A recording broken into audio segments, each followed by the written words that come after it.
자, 네 번째 꼭지는요. 천안함 프로펠러를 임의로 절단해 버립니다. 하단을. 그리고 이런 것까지 조작을 합니다. 그래서 제가 그랬습니다. 아니, 그런 것까지 조작을 하냐, 국방부야. 왜 그런 것까지 조작을 하냐. 그럼 이건 아니다. 뭐 실수로, 작업하다가 실수로 준비를 못해서 그랬다 하고 하면 누가 뭐라 하나. 사고의 원인하고 직접 관계 있는 것도 아니고. 어떤 내용인지 한번 볼까요? 자, 이 프로펠러를 봤더니, 참, 요거 따개비 이야기 잠깐 할까요? 따개비 이야기. 자, 요거는 똑같이 좌초한 상태에서 돌아갔는데, 이건 오른쪽으로 돌고, 이건 왼쪽으로 도는데, 얘는 오른쪽 나이프 프로펠러는 해저가 반듯하지가 않지 않습니까? 해저 지반도 굴곡이 있지 않습니까? 많이 묻혔고, 왼쪽은 작게 묻혔나 봐요. 그래서 많이 묻혀 있는 데서 뱅뱅뱅뱅 돌다가 전진 후진 하다가 휘어지고 많은 부분에서 따개비가 다 떨어져 나갈 만큼 샌딩, 그라인딩, 이 해저 지반은 여기에 돌이 있었거나 안반이 있었으면 깨집니다. 저거 깨지거든요.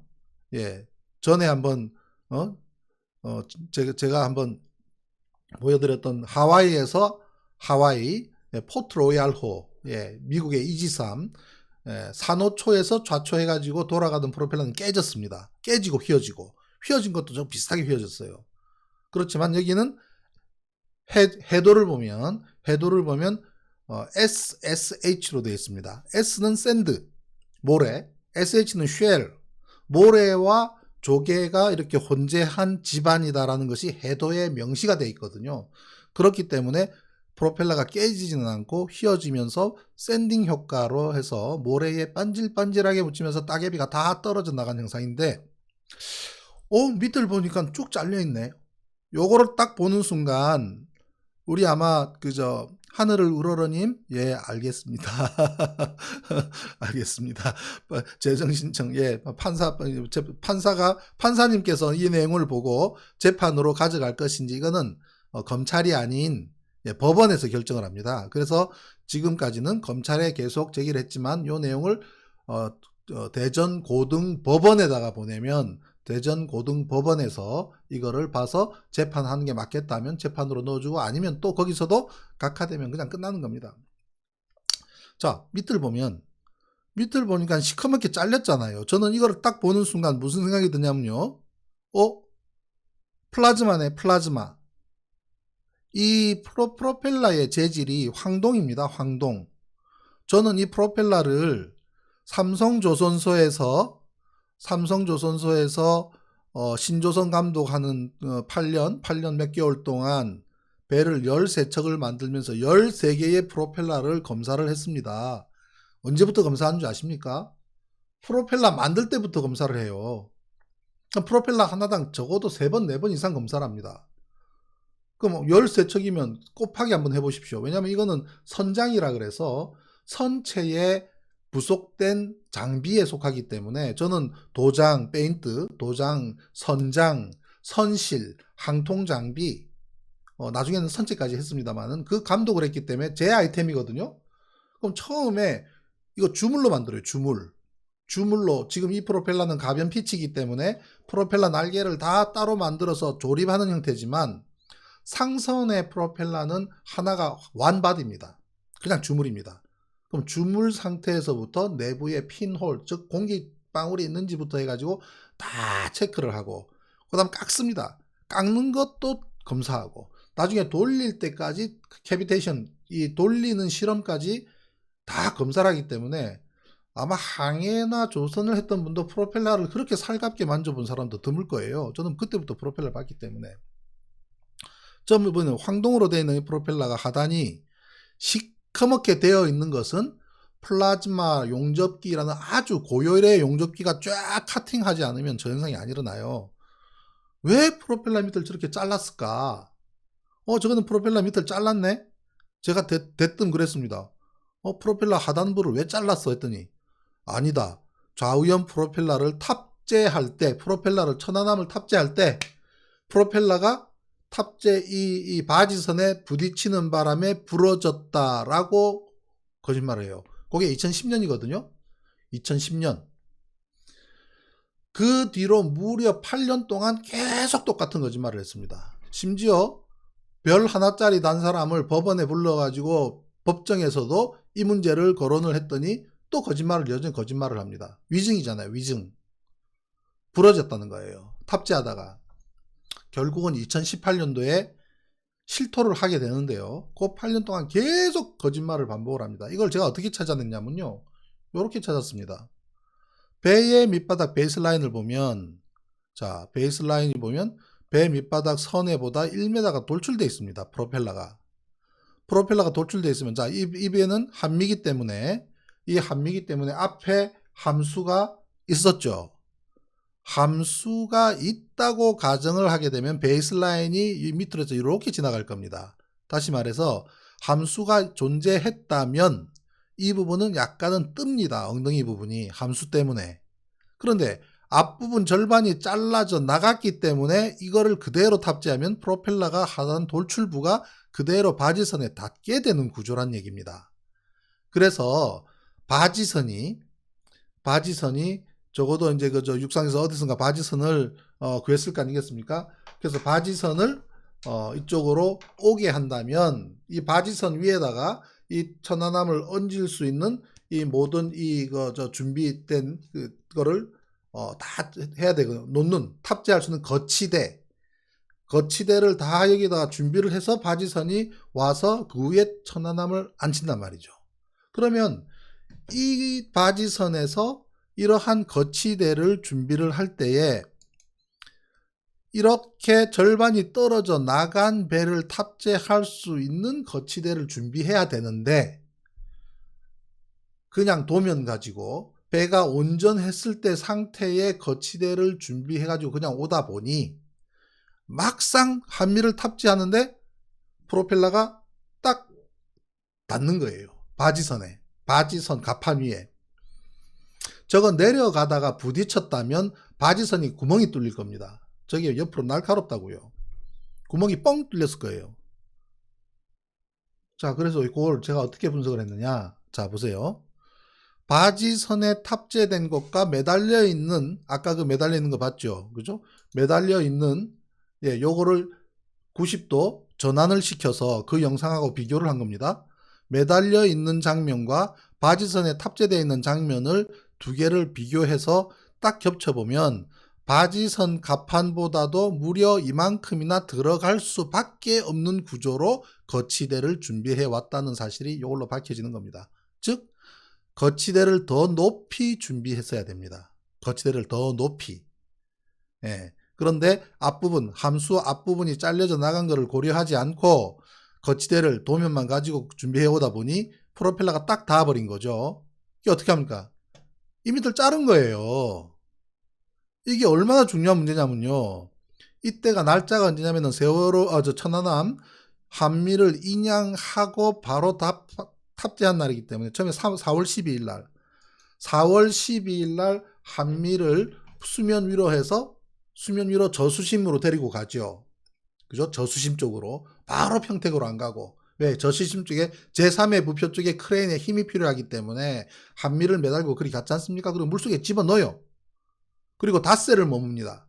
닷새를 머물다가 중간에 있는 4월 14일에는 거기 제3의 부표에 있는 잠수함 수중 인양해서 수중으로 빠져나가죠.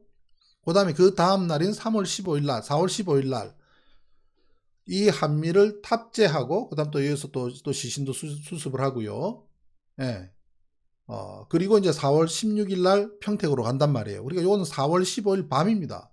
4월 15일 오후부터 일어났던 일인데 그래서 카팅할 수밖에 없는 그러면 이때 만약에 이 바지선의 밑에다가 놓을 수는 다시 크레인에 매달고 거치대를 좀 더 높이려 그러면 육상에서 또 거치대들을 잔뜩 싣고 와야 돼요.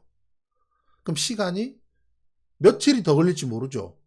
3일이 걸릴지 일주일이 걸릴지 모르잖아요. 육상에서 준비해가지고 와서 여기에다 거치대 설치하고 다시 한미를 놔야 되기 때문에 그걸 과감하게 잘라버립니다. 해저에서 인양해서 바로 바지선에 탑재한 이 중요한 사고가 난 배의 프로펠러가 휘어진 부분까지 포함해서 엄청난 증거 아닙니까? 증거물. 그걸 과감하게 잘라버려요. 플라즈마 용접기로 잘라버립니다. 쭉 그냥. 그러고 부러졌다고 거짓말을 해요. 자, 이 한미 오른쪽에, 그죠? 이렇게 해서 잘라놓고 나니 제대로 탑재가 되는데, 자르고 난 조각까지 이렇게 있는 사진이, 누군가가 이 사진을 뭐 이걸로 봐서는 한미 굴곡대 누축 이런 걸로 봐서는 이건 국방부 쪽에서 나온 것 같은데, 아무튼 누군가가 보내줬습니다. 국방부 쪽에서 나온 사진인 것 같아요. 그러니까 보니 참 곳곳에 처음에 9시 15분에 비상상황이 있었다. 9시 15분 비상상황에 대한 그 서류를 최초 상황 보고서를 MBC에 제보한 해군 장교나 이러한 사진을 바깥으로 유출시켜준 군인이나 참 대단하신 분들이에요. 진실을 알리기 위해서. 자, 이건 자른 거다. 그래서 제가 계속 이거를 주장을 했더니 이 국방부가 이것이 얼마나 부담스러웠는지 한번 털고 갑니다. 언제 털고 가냐면요. 2018년에 항소심 재판부가 교체가 될 때가 있었습니다. 2018년에 항소심 재판부가 교체가 되면서 평택 2함대에서 현장 검증을 실시했거든요. 네, 평택 2함대에서 현장 검증을 실시를 하는데 그때 재판장, 그 다음에 좌배심, 우배심 판사님들, 그 다음에 재판부에 소속된 또 속기사 분들하고, 그 다음에 검사, 변호사, 우리 변호인들, 그리고 저 가서 현장 검증이 2018년 9월 달에 현장 검증을 했습니다. 새로운 재판부로. 그때 이제 이 프로펠러 지점에 가서 제가 또 목소리를 높였죠. 저거 자른 거라고, 저거는 플라즈마 용접기로 자른 거라고 새까맣게 제대했잖냐고 막 목소리를 높였더니 갑자기 그냥 현장에 왔던 장교가 잠깐만요 지금 전화가 왔는데, 국방부 상부에서 전화가 왔는데 저거는 자른 것이 맞다고 그렇게 정정한다고. 저도 깜짝 놀랐습니다. 국방부가 스스로 조작질을 8년 동안 해놓고 8년 만에 현장에서 시인을 합니다. 그러니까 재판부가 바뀌고 새로운 재판부가 온 자리에서 이 문제 털고 가자 그런 거예요. 자기 내부에서는. 그럼 책임을 져야지. 8년 동안 거짓말하고 조작한 것에 대해서 책임을 져야 되고, 법정에까지 나와서 위증한 별단 사람도 책임을 져야 되겠죠. 네? 제가 참 정말 위증죄로 고발하고 싶은 마음이 굴뚝 같았지만 그래요. 예. 그랬던 일이, 근데 이때 말이죠. 프로펠러를 이미 절단했던 것을 시인했던 그 현장 검증 때에 참 국방부가 참 비열한 짓을 한 게 말이죠.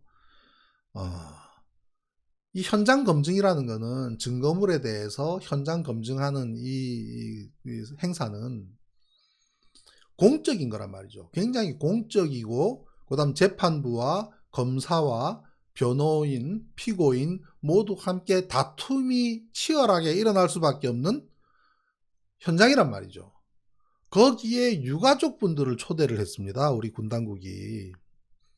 유가족분들이 한 20분 정도가 계속 같이 동행하면서 좋은 말씀 안 하시잖아요. 저한테 대해서. 예. 참 그렇게 우리 국방부가 비열한 짓을 했습니다. 예. 그렇고요. 자, 이런 것까지. 아니 그래, 프로펠러를 자를 수밖에 없었다면 잘라도 안 되죠. 저거는 만약 그랬다면 이거 어떻게 할까 해서 공론화 시켜서 그럼 거치대를 더 준비를 해야지. 며칠이 더 걸리더라도. 어차피 한미는 갑판 위로 올라왔고 바지선 위에 올라왔고 그 다음 시신 전부 수습 다 했고, 그러면은 거치대 더 준비를 하는데 며칠 걸리겠습니까? 예.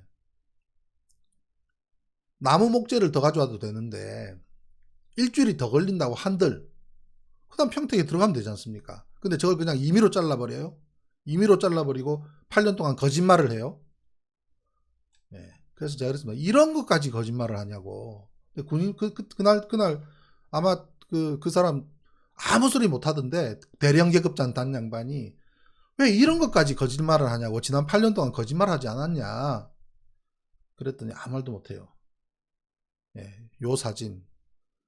매달려 있는 한미와 바지선 탑재된 한미를 두 개를 딱 비교를 해서 밑줄 선을 쫙 그었더니 가판 위로 요만큼 뿅 들어가야만 되니 요만큼을 잘라낼 수밖에 없는 피치 못할 사정이 있었다는 것을 사진 하나로 제가 그때 분석을 했었습니다. 재판정에서도 이거를 그대로 주장을 했고요.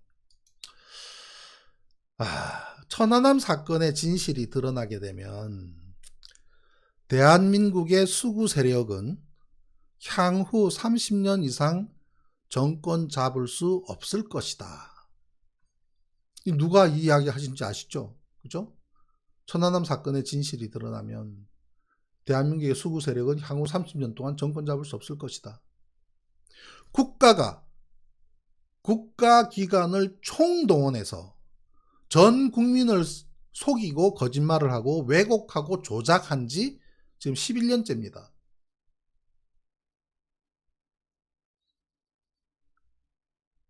엄청난 범죄죠. 엄청난 범죄죠. 그러면 이거를 밝힐 책임은 그 정권을 맞서 있는 민주당 아닙니까? 저는 민주당 추천조사위원. 제가 그래서 좀 밝혀나가고 있잖아요. 그럼 우리 민주당은 저한테 브리핑을 받아야죠.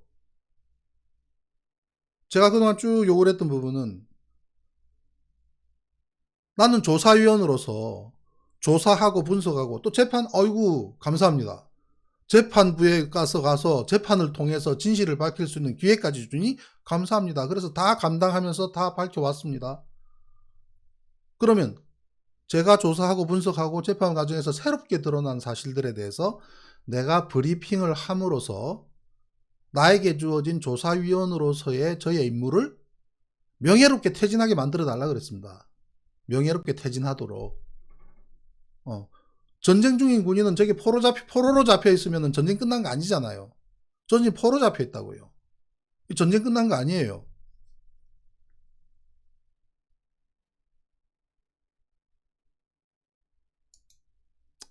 그죠?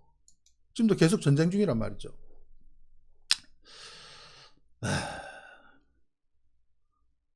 이 진실을 밝혀야 할 책임으로부터 자유롭지 못한 우리 민주당 정부가 들어서면 이 문제를 풀 것이라고들 많은 분들이 기대를 했을 겁니다. 그렇지만 참 불편한 진실이겠죠. 뭐 눈치를 봐야 되는 형님 국가도 있어서 그렇겠습니다만은 중요한 것은 이것을 밝힐 수 있는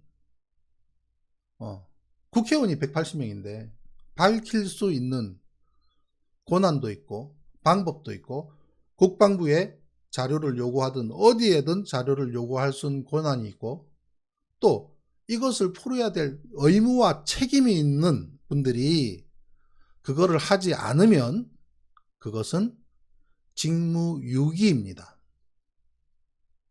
네, 그 직무유기에 대해서 저는 반드시 그 부분을 짚을 겁니다. 우리한테 시간이 뭐 많이 주어진 거 아니에요. 우리한테 시간이 무한한 거 아니라고요. 천안함, 세월호 하나의 체인처럼 연결되어 있습니다.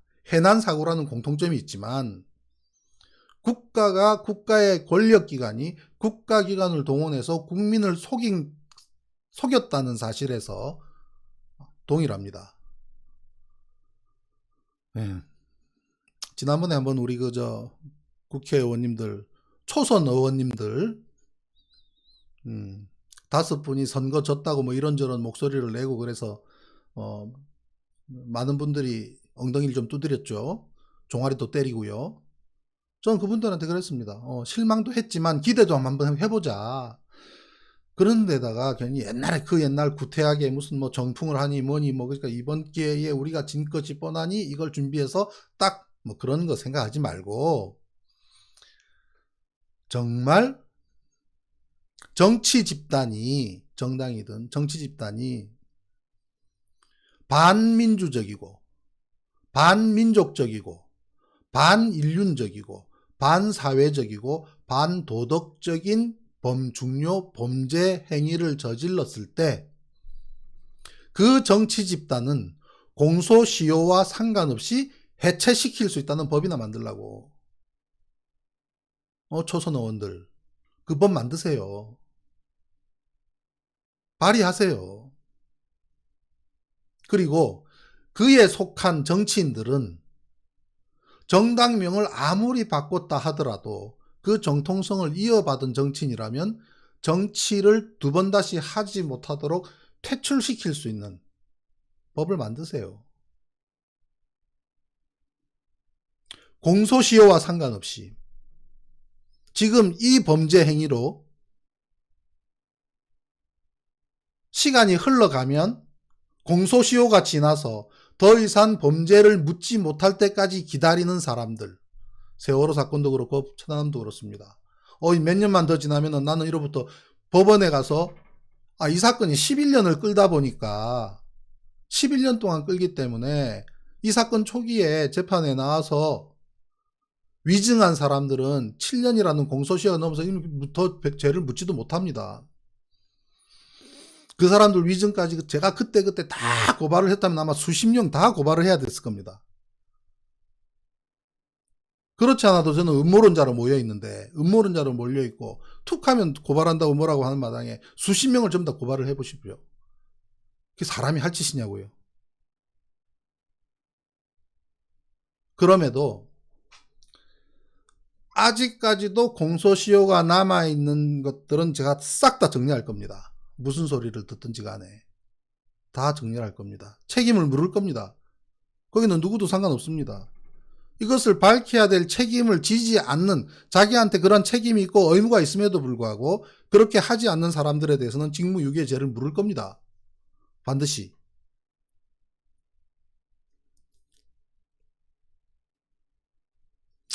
별로 답답하지 않다고 생각을 하겠죠. 불편한 진실이고. 네. 그것이 투표만 가지고 안 됩니다. 투표해봐야 또 그놈이 그놈입니다. 자, 제가 준비한 것은 여기까지고요. 이번 주 한 주 또 군사망사고 진상규명위원회에 보낼 이의신청서 잘 정리를 해서 공개를 하고 또 의견을 구하도록 하겠습니다. 그런 다음에 제가 제출을 할 겁니다. 벌써 또 그 규명위원장님은 장관급인데 그만두셨더라고요. 참 대단합니다. 그죠? 예, 장관 목을 예사로 이렇게 날리네요. 제가 잘 준비를 해서 규명위가 절대로 그거를 받지 않으면 안 되도록 만들 겁니다. 자, 또 하나 장면 우리가 보고 싶은 게 있잖아요. 그죠? 네. 우리 신상철 TV 캠페인 남북 공동 대응 제안해 주십시오. 자, 일본에서 방사능 오염수 방류 결정에 대해서 우리 남북 공동 대응하는 방안을 제안해 주시고, 그저께는 온라인으로 이렇게 화상으로 할 수 있는 그런 설비까지 마련했다는 뉴스를 봤습니다. 자, 이 장면 또 한번 보기를 기대합니다.